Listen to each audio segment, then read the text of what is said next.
ഇസ്ലാം ജയിക്കും. വതുഹ്ശറൂന, ശേഷം നിങ്ങൾ ഒരുമിച്ച് കൂട്ടപ്പെടും. ഇലാ ജഹന്നം, നരകത്തിലേക്ക്. വബിഇസൽ മിഹാദ്, നിങ്ങൾ പോയി കിടക്കാനിരിക്കുന്ന ഇടം എത്ര മോശമാണ്. വല്ലാത്തൊരു താക്കീത. അപ്പം മദീനയിൽ തിരുനബി സല്ലല്ലാഹു അലൈഹി വസല്ലമയും സഹാബയെ കിറാം റളിയല്ലാഹു അൻഹും ജീവിക്കുമ്പോൾ ആ ഇസ്ലാമിക രാഷ്ട്ര സംവിധാനത്തിന് നേരെ നടന്നുകൊണ്ടിരിക്കുന്ന സകല ശ്രമങ്ങളെയും അഡ്രസ്സ് ചെയ്തുകൊണ്ട് അഭിസംബോധന സംസാരിക്കുകയാണ് ഖുർആൻ. ആ സംസാരത്തിൽ പറയാണ്, മുമ്പ് ഫറോവയും കൂട്ടരും രക്ഷപ്പെട്ടിട്ടില്ല, അവിടെ അവസ്ഥ നിങ്ങൾക്കും വരും, നിങ്ങൾ വിജയിക്കൂല. കുല്ലില്ലദീന കഫറു സതുഗ്ലബൂന, നിങ്ങൾ പരാജയപ്പെടുത്തപ്പെടും. വതുഹ്ശറൂന, ഇവിടെ പരാജയപ്പെടുന്നു മാത്രമല്ല, നാളെ അവിടെയും പരാജയപ്പെടും. വതുഹ്ശറൂന ഇലാ ജഹന്നം, നരകത്തിലേക്ക് നിങ്ങൾ ആട്ടിത്തെളിക്കപ്പെടും.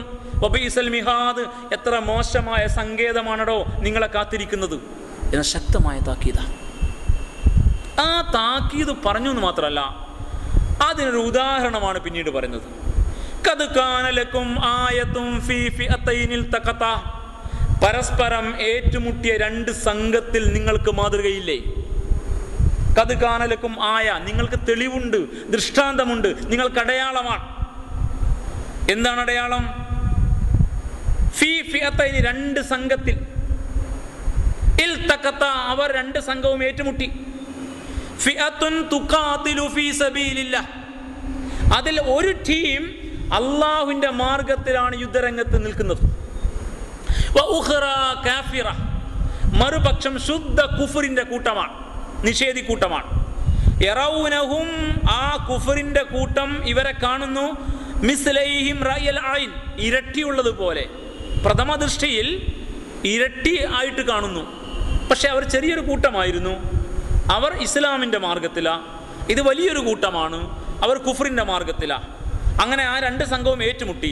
വല്ലാഹു യുഅയ്യിദു ബിനസ്രിഹി മയ്യശാ, അല്ലാഹു അവൻ ഉദ്ദേശിക്കുന്നവരെ അവൻ്റെ സൈന്യം കൊണ്ട്, അവൻ്റെ സഹായം കൊണ്ട്, അവൻ്റെ പിന്തുണ കൊണ്ട് വിജയിപ്പിക്കും, ശക്തിപ്പെടുത്തും.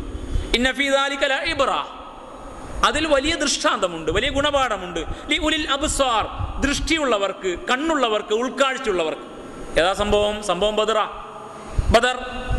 അപ്പോൾ നിങ്ങൾ പരാജയപ്പെടുത്തപ്പെടും.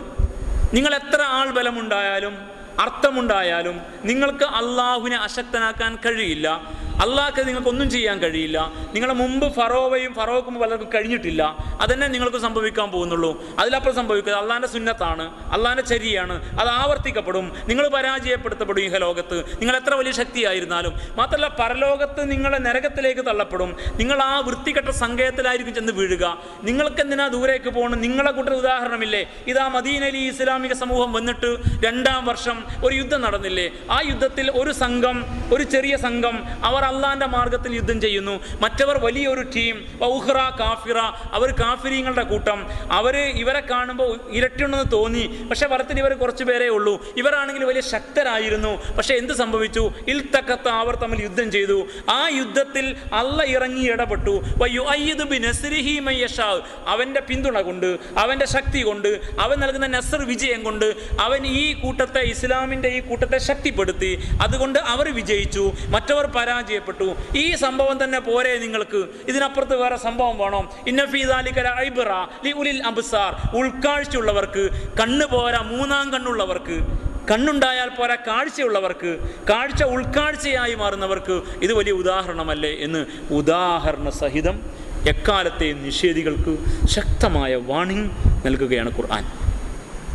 ബദർ വിശദീകരിക്കേണ്ട കാര്യമില്ലല്ലോ, നമുക്കറിയാലോ എന്താ സംഭവിച്ചതെന്ന്. മാനം കെട്ടുപോയില്ലേ ആ കൂട്ടർ?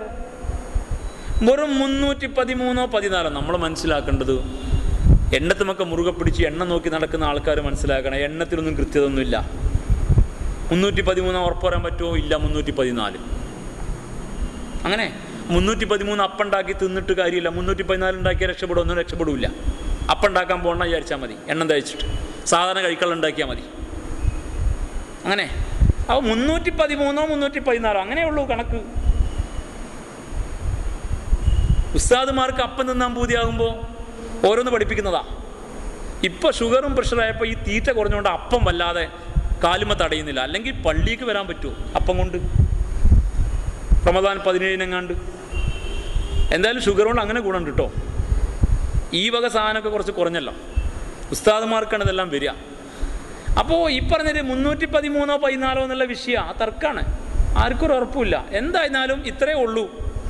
അപ്പോൾ അവിടെ ഒരു ചെറിയ സംഘം അത് ബദരീങ്ങളുടെ എണ്ണം തർക്കിക്കേണ്ട കാര്യമൊന്നുമില്ല. 313 314 ആ ചെറു സംഘം അത്ഭുതകരമായ വിജയമാണ് നേടിയത്.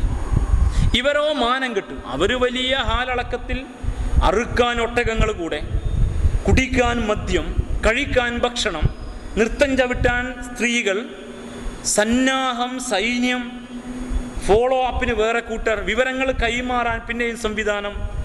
ഒരു വലിയ സംവിധാനമാകുന്ന മക്കയും പരിസരത്തൊക്കെയുള്ള ആളുകൾ ഇവർക്ക് വേണ്ടി ആശംസാവചനങ്ങളും പ്രാർത്ഥനകളും ഒക്കെ ആയിട്ട് കഴിഞ്ഞുകൂടാ. അവിടുത്തെ സകല മക്ബറകളിലും സകല ഔലിയാക്കന്മാരുടെ അടുത്തും ഭയങ്കര പൂജ. ഏത് മക്കത്ത് അങ്ങനെയാണ്. ഇതൊക്കെ നടന്നിട്ടാണ് എന്താ സംഭവിച്ചത്? അവരങ്ങ് തുന്നം പാടി. 70ഓളം പേർ മരിച്ചു, പ്രഗൽഭർ ഉൾപ്പെടെ. 70 പേർ പ്രഗൽഭയുടെ ബന്ദികളായി, തോറ്റോടി, നാണം കെട്ടുപോയി.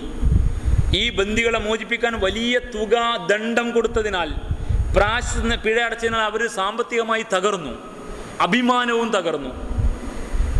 അവർക്ക് ജസീറത്തുൽ അറബിലൊരു പേരുണ്ടായിരുന്നു, തകർന്നു പോയി.